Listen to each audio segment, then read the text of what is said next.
От этих попрошаек уже нигде не скрыться. Мало того, что они в городе на каждом углу, так еще и до нашего поселка добрались, кричала местная сплетница Тамарка. Она тыкала пальцем в молодую девушку у магазина. «Чего расселась? Иди работай!» Начала стыдить ее Тамарка. «Да отстань ты от нее!» — сказала Альвина Петровна. «Может, у человека горе. Обстоятельства у всех разные. Ты сама, что ли, безгрешная?» Пожилая женщина не любила Тамарку и никогда не участвовала в ее повседневных обсуждениях, а иногда даже спорила с ней и вступалась за тех, кого она опозорила. «Простите, я сейчас уйду, я не для себя прошу». Девушка смущенно опустила глаза, потом быстро поднялась и пошла в другой конец улицы. Через час, когда Тамара ушла домой, девушка снова появилась у магазина. Альвина Петровна как раз выходила оттуда с покупками. Бывшая учительница вздохнула, но молча прошла мимо. Она хоть и была пожилой, но вела активный образ жизни. Раньше женщина работала в школе учителем физкультуры, но сейчас уже была на пенсии. Однако за своим здоровьем следила строго. Жила Альвина Петровна одна, сначала не стало дочери, а затем и мужа. Были у пожилой женщины и другие родственники. Вместе они собирались только на большие праздники. Лежа в кровати, Альвина Петровна никак не могла уснуть. За окном шел ливень. И тут она вспомнила про девушку у магазина. Вот она, причина ее бессонницы. Как же я могла пройти мимо и не помочь нуждающемуся человеку? Упрекала себя старушка. Даже не спросила, не узнала, что у нее случилось. Это все противная Тамарка сбила с толку. Ладно, пойду на кухню, заварю себе чай с травами, вдруг поможет, подумала пожилая женщина и встала с кровати. Заварив чай, Альвина Петровна подошла к окну и тут же вскрикнула. Взяв себя в руки, она вгляделась в мокрое стекло и поняла, что прямо напротив ее окна, на скамейке, сидит та самая молодая девушка, вся промокшая и замерзшая. Женщина бросила чашку и, схватив зонт, выскочила во двор. Пока бежала, думала, какое счастье, что эта девушка нашлась. Ведь совесть не дала бы покоя Альвине Петровне. «Ты чего тут сидишь? Дождь ведь? Вон уже вся зубами стучишь», — спросила пожилая женщина.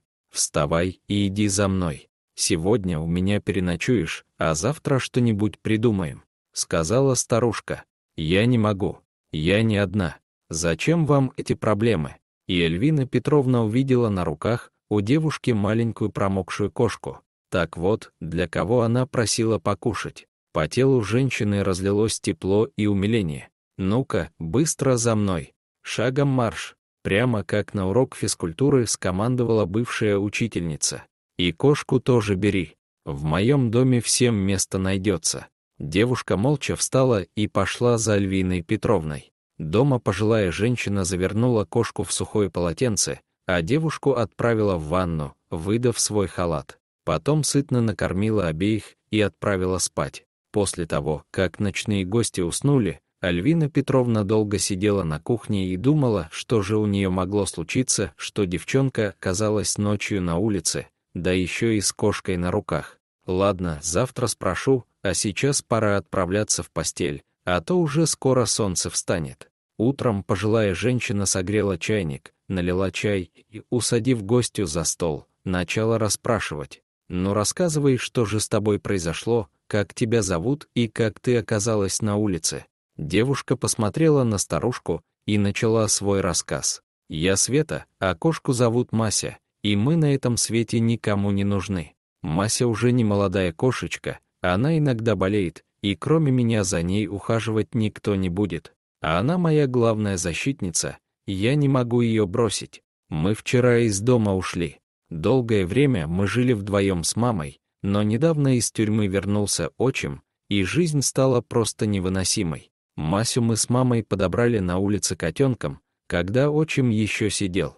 После его возвращения кошка сразу его не взлюбила, и он ее тоже. Стал пинать Масю и требовать, чтобы мы ее выбросили из дома. Он как пришел, так они с мамой каждый день стали устраивать застолье. Раньше мама редко себе что-то позволяла, но как Василий вернулся, так и понеслось. И это еще не самое страшное. После того, как мне исполнилось 18, он стал ко мне приставать. То в углу меня зажмет, то в ванной подкараулит и начинает руки распускать. Спасибо Масе, она всегда появлялась в нужный момент и начинала на отчима нападать. А вчера он вошел в комнату и стал с порога открытым текстом говорить, что он меня хочет и в каких позах. А я ведь, Альвина Петровна, еще невинна. Пока он пытался меня раздеть, я старалась от него отбиться. Мася разогналась и прямо с порога вцепилась ему зубами в ногу, да так, что он взвыл от боли. Я в это время успела схватить со стола металлический подсвечник и ударила его по голове. Быстро оделась, взяла Масю и убежала. Вдруг я его убила, и Света испуганно посмотрела на старушку. Да нет, на днях в нашем городе убийств не было. Это точно, иначе бы Тамарка уже растрепала на всю округу. А ты маме о своей беде рассказывала. Говорила. Да только она не верит. Все твердит, что Василий хороший. Просто жизнь у него сложилась неудачно. Еще говорит, что любит его. Тихо ответила Света. А еще они все время пьют. Возвращаться обратно боюсь. Он мне точно этого не простит, а кошку так вообще прибьет. Договорив, девушка заплакала. Альвина Петровна молчала. Такого она совсем не ожидала. Тебе учиться надо, девочка, а то как же без профессии? Так я хотела в город поехать, но только разве с такой семьей это возможно? Ладно, ты поживи пока у меня, а я подумаю, чем тебе можно помочь. Живу я одна, нет уже на свете ни доченьки моей, ни мужа. С вами будет не так грустно. А еще лучше, если ты будешь учиться в городе, а мы с Масей будем ждать тебя на выходные. Света подняла заплаканные глаза и прошептала. «Вы не шутите? Мне правда можно остаться?» «Конечно, не шучу», — с улыбкой ответила Альвина Петровна. «Скажу только к твоей матери, предупрежу, хотя чует мое сердце, что ее это не сильно заботит, иначе она бы уже искала тебя». После этих слов Света первый раз улыбнулась. Так и получилось. Девушка стала жить у пожилой учительницы, училась в городе, на выходные приезжала домой. Как-то в один из субботних дней она утренним рейсом вернулась в поселок. В доме никого не было. Наверное, Альвина Петровна опять со своими скандинавскими палками где-то ходит. И Света решила пойти ей навстречу. Пожилая женщина любила гулять в небольшом лесочке на краю поселка.